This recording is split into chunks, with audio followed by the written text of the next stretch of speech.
Dhaka lockdown কর্মসূচি, রাজধানীতে ফের উত্তেজনা। কি হতে যাচ্ছে 13 তারিখ? রাজপথে চলছে মিছিল, স্লোগান, পাল্টা অবস্থানে আইন শৃঙ্খলা বাহিনী। এদিকে রাজধানীর বিভিন্ন এলাকায় শুরু হয়েছে নাশকতা, আগুন দেওয়া হচ্ছে একের পর এক বাসে। জনমনে এক আতঙ্ক, কি হতে যাচ্ছে রাজধানীতে?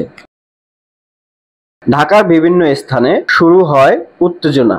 রাজধানীর কয়েকটি পয়েন্টে আগুন দেওয়া হয় বাসে। আগুনে পুড়ে একের পর এক যানবাহন। নাশকতার আতঙ্ক ছড়িয়ে পড়ে আশেপাশের এলাকায়। ফায়ার সার্ভিসের বেশ কয়েকটি ইউনিট ঘটনাস্থলে পৌঁছে আগুন নিয়ন্ত্রণে আনার চেষ্টা চালায়। প্রত্যক্ষদর্শীরা জানিয়েছেন, কিছু মুখোশধারী যুবক হঠাৎ এসে পেট্রোল ঢেলে আগুন লাগিয়ে দেয়, তারপর মুহূর্তেই পালিয়ে যায়।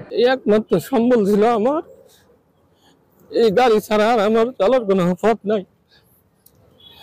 এখন কে বা কারা এই কাজ করছে আমরা জানি না। আমি চোখ খুলে দেখি পুরা গাড়ি আগুন। আমি জানলা দিয়া লাফ দিয়া নামছি।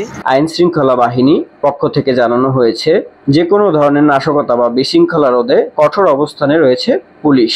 রাজধানীর গুরুত্বপূর্ণ মোড়ে মোড়ে মোতায়েন করা হয়েছে অতিরিক্ত পুলিশ ও বিজিবি। ঢাকা মেট্রোপলিটন পুলিশের এক কর্মকর্তা সতর্ক করে বলেছেন, যদি কেউ জননিরাপত্তা বিঘ্নিত করে বা আগুন ভাঙচুরে জড়ায়, তবে আত্মরক্ষার্থে কঠোর পদক্ষেপ নেওয়া হবে। নিয়মিত টহল পার্টির পাশাপাশি চেকপোস্টের কার্যক্রম পরিচালনা হচ্ছে। আমরা চাই জনগণকে স্বস্তি দিতে, জনগণ যেন স্বস্তির মধ্যে থাকে।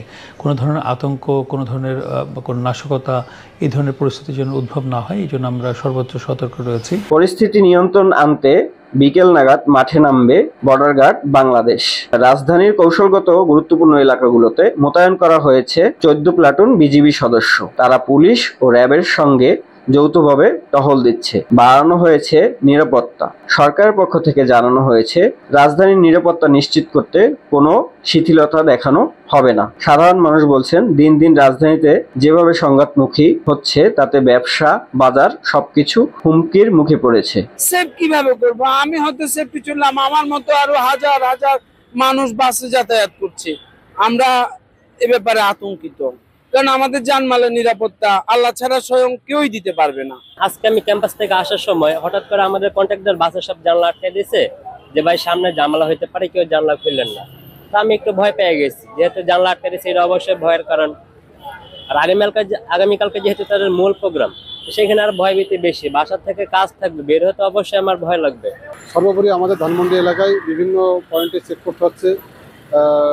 চেকপোস্ট বসিয়ে বিভিন্ন মোটরসাইকেল এবং আগত আরোহীদের কাছ থেকে যে সমস্ত ব্যাগ ট্যাগ আছে, এগুলো আমরা তল্লাশি করছি, যাতে কোনো ধরনের নাশকতামূলক কর্মকাণ্ড যেন না ঘটতে পারে। এই মুহূর্তে রাজধানী জুড়ে চলছে উত্তেজনা। নাগরিকরা চাইছে শান্তি, নিরাপত্তা আর স্বাভাবিক জীবন।